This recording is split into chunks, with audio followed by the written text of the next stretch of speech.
Това е едно продължение от първото ми видео, за да се покаже на некадърните неудачници, общинските съветници от Своге, как ние успяхме да постигнем тук един консенсус с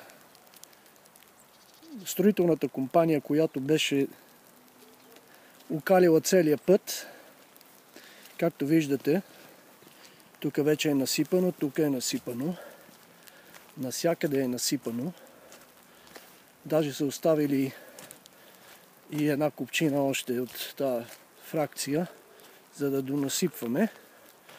Но това беше работата на общинските съветници, община Своге, кметството, които нищо не направиха и ние газахме в кал.